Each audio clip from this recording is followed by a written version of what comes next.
S மக்களே, இன்றைக்கி episode முடிஞ்சது. இன்றைக்கி கண்டென்ட் சிம்பிளாக சொல்லணுன்னா, கா முந்தின நாள் நைட்டில் ஆரம்பித்து மறுநாள் மத்தியானம் வரைக்கும் கண்டென்ட் கொடுக்குறேன்ற பேரில் சாண்ட்ரா டான்ஸ் ஆடினாங்க. அதுக்கப்புறமா சாயங்காலம் ஆரம்பித்து நைட் வரைக்கும் உண்மையிலே விக்ரமும் அரோராவும் ஆடினாங்க. அவங்க டீம் பேர் மாதிரி ஆடிக்கிட்டே இருந்தாங்க. இதான் கண்டென்ட்டுக்குள்ளே போயிடுவோம். நைட்டு என்ன பண்ணுறாங்க, இவங்க எல்லாம் கொஞ்சம் ஜாலியாக பேசிகிட்டு இருக்காங்க போல் இருக்கு. வினோத் ரூமில் வந்து வினோத் சபரி அரோரா பேசிகிட்டு இருந்திருக்காங்க. கனியும் முடிச்சுட்டு இருந்திருப்பாங்க போல் இருக்கு. ஜாலியாக பேசிகிட்டு இருக்காங்க, அவ்வளோதான். பொதுவாக இந்த வீட்டில் நைட்டு யாருமே அப்படி படுத்து தூங்கலாம் மாட்டாங்க, பேசிட்டு தான் இருப்பாங்க. டிஸ்டர்பன்ஸாக இருந்ததுன்னா ஒரு விஷயம் சாஃப்டாக சொல்லலாம், டிஸ்டர்பன்ஸாக இருக்கும் கொஞ்சம் மெதுவாக பேசுங்கன்னா முடிஞ்சு போச்சு. இல்லைன்னா திவ்யா ஒன்று பண்ணாங்க, அந்த மாதிரி ஏய் எருமைங்களா வாயை முடுக்கிறாரு, அந்த மாதிரியும் பண்ணலாம்.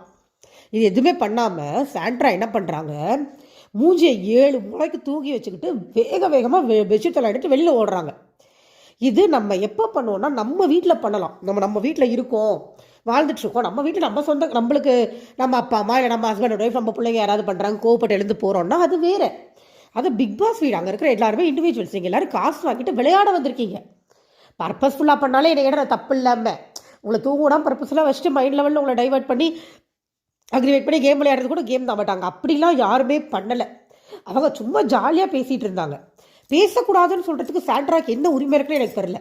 இதில் நீங்கள் கவனிக்க வேண்டிய பாயிண்ட்டு, சாண்ட்ரா இருந்த ரூமில் யாருமே பேசலை. உடனே பிஆர் டீம் ஃபுல்லாக நீங்கள் தூங்கும்போது தொந்தரவு பண்ணால் ஒத்துப்பீங்களா அப்படின்னு கேட்டு வந்துடுறாங்க. நான் ஒத்துக்க மாட்டேன். என் வீடாக இருந்தால் நான் போய் ஒரு ஷோவில் காசை வாங்கிட்டு போய் உட்காந்துருக்குற கேம் ஷோவில் அவங்க இடத்துல உட்காந்து அவங்க பேசக்கூடாது, எனக்கு டிஸ்டர்பன்ஸாக இருக்குது, எல்லோரும் வாய மூடிட்டு இருக்கேன்னு எப்படி சொல்ல முடியும்? அது தப்பு இல்லையா? சாண்ட்ரா காதுகிட்ட வந்து கத்துனா மட்டும்தான் சாண்ட்ரா அதை தப்புனே சொல்ல முடியும். இத்தனைக்கும் சாண்ட்ரா கம்ப்ளைண்ட் தொடர்ந்து பண்ணுறாங்கன்னு சொல்லி இவங்களே மெதுவாக தான் பேசிக்கிட்டு இருந்திருக்காங்க. கானா பாக்ஸ் வெளில எடுத்துகிட்டு போயிட்டாங்க. கானா பாக்ஸ் லட்டு வீட்டில் நடக்கும், எல்லாரும் உட்காந்து நைட் ஃபுல்லாக பாட்டு பாடுவாங்க. சாண்ட்ரா இந்த கம்ப்ளைண்ட் பண்ணதுனால சரி சாண்ட்ரா தூங்கட்டும் சொல்லி அதை வெளியில் எடுத்துகிட்டு போயிட்டாங்க.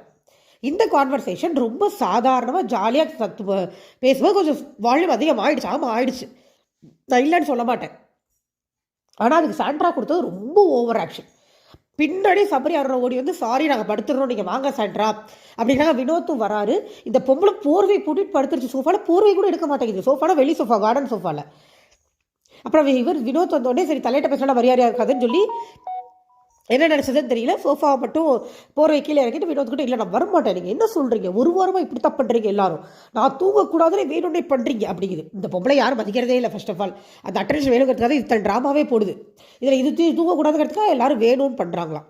என்னன்னா இந்த பொம்பளை ஒன்று பண்ணுச்சு இல்லை, விக்ரம் தூங்கக்கூடாது, எஃப்ஜே தூங்கக்கூடாது, முடிச்சுக்கிட்டு இருக்கட்டும் நைட்டு ஃபுல்லாக அப்படின்னு சொல்லி இதுவும் திவ்யாவும் உட்காந்து ஒரு சூப்பர் பர்ஃபார்மன்ஸ் ஒன்று பண்ணாங்கல்ல, அதுதான் வேணும்னே பண்ணுறது. வேணும்னே ஒருத்தங்களை நிற்க வச்சு சாவட்டோடு தூங்க வேண்டான்னு சொல்லி